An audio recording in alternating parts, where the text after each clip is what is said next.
everyone, and happy Valentine's Day. We have some pink, I have some little gemstones on my face, we have a little gnome. But today I'm going to be doing a tag video, and that is the On My Shelf tag. This is a tag that I saw on Perpetual Pages, but I'm not sure who the original creator is or was. I'm like credits to both of them. So today we are going to be going on a quest. I have the coordinates brought to me by my friends. So the first coordinate we are going to see is a number 1 through, I think it was like 8, maybe at home. 3 plus 3 is 6, plus 6 is 12. So 13, 1 through 13, and that will take me to one of my shelves. And then they give me a number 1 through 25, and we will go to whatever number that is of the book on the shelf. And then I think this is going to be a lot of fun because I can just tell y'all why I chose this book, why I'm interested in it, how it became into my possession. So let's get into it.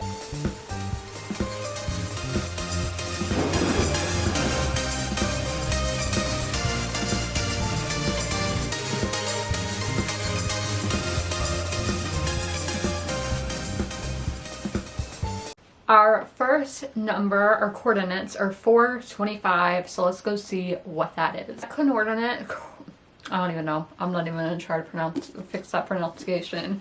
But it brought us to Mustaine, and this is Dave Mustaine's first autobiography. He has written several books, but this was the first one.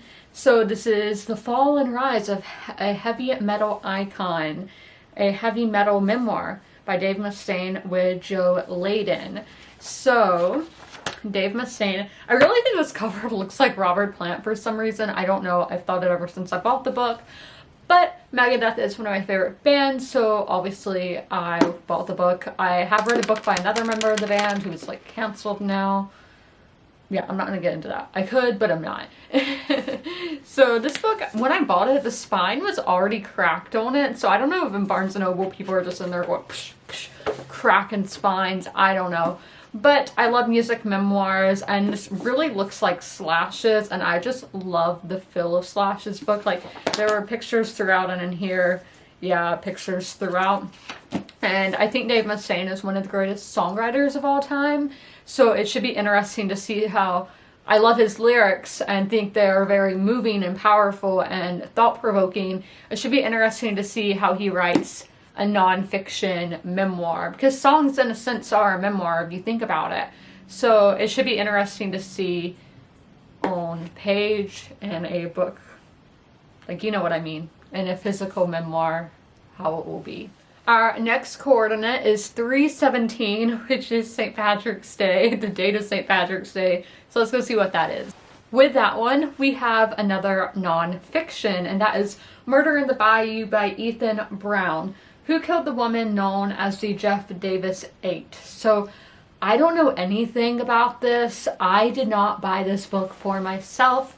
My dad bought it for me without my asking, without, like, it wasn't on my wish list or anything like that. So it is, okay, I'll just read the back. So between 2005 and 2009, the bodies of 8 women, I think I said woman, but it's woman, were discovered around the murky canals and crawfish ponds of Jennings, Louisiana, a bayou town of 10,000 in the heart of Jefferson Davis Parish.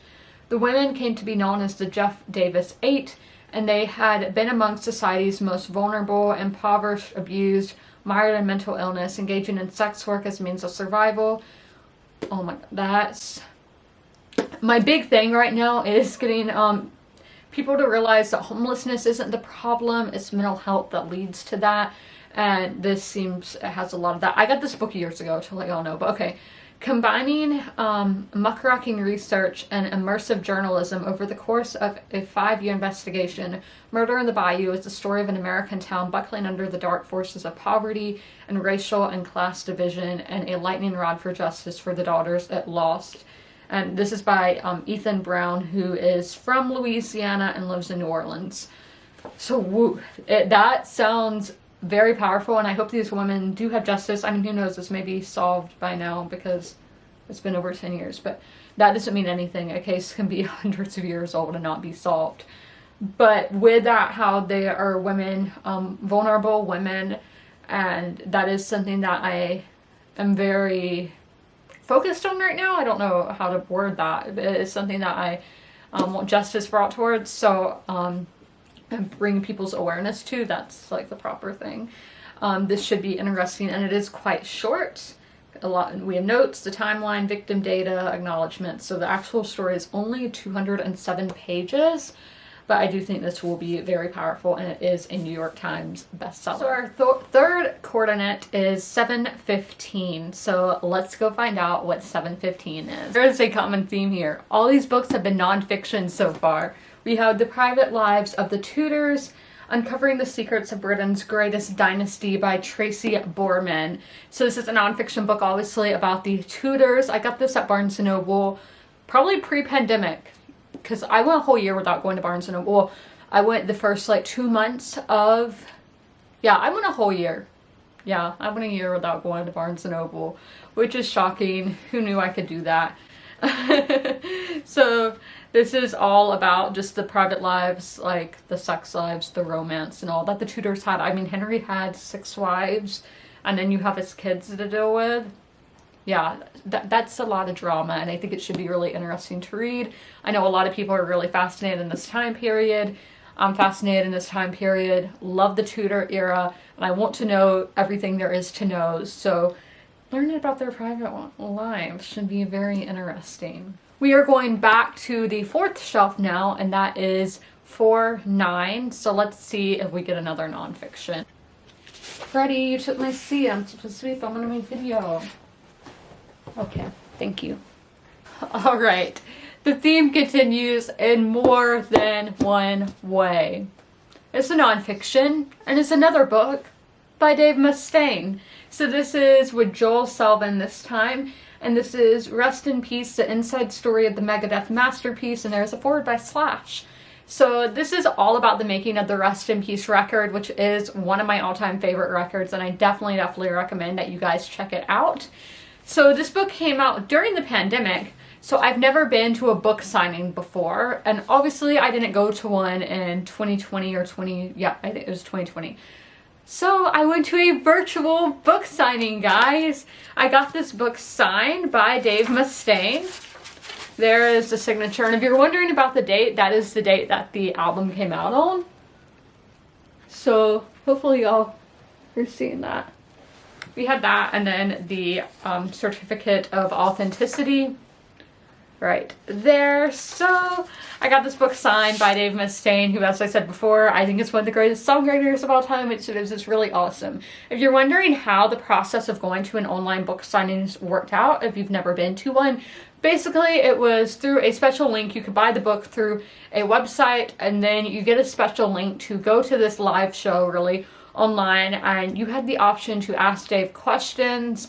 I personally didn't really ask many questions because I didn't have any, but you did have that opportunity if you wanted to, and he was signing the little stickers throughout, and then about a week or 2 later you get the book in the mail. So that is just really awesome, and I'm glad that this book got featured in a video because it's a really cool story to talk about for me. Our last book is once again from the 4th shelf. I don't know why that was such a popular number with my friends, but we are going to 422 this time. Our last book breaks the theme, and that is, I don't know exactly what people call this book, so November 22nd, 1963, 11/22/63, but by Stephen King. This is the second Stephen King book I've ever bought.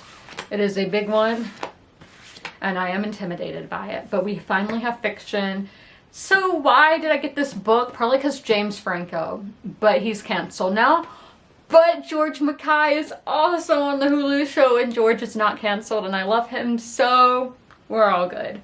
But yes, there's a Hulu series, but this is like about time travel. Somebody goes back to try to prevent, sorry, I have something in my eye, to try to prevent the Kennedy assassination. So I love time travel, love the 60s, and JFK is my favorite president. So it has a lot of those things that I am interested in, and I'm curious if they actually will prevent the assassination, because how different would our world be?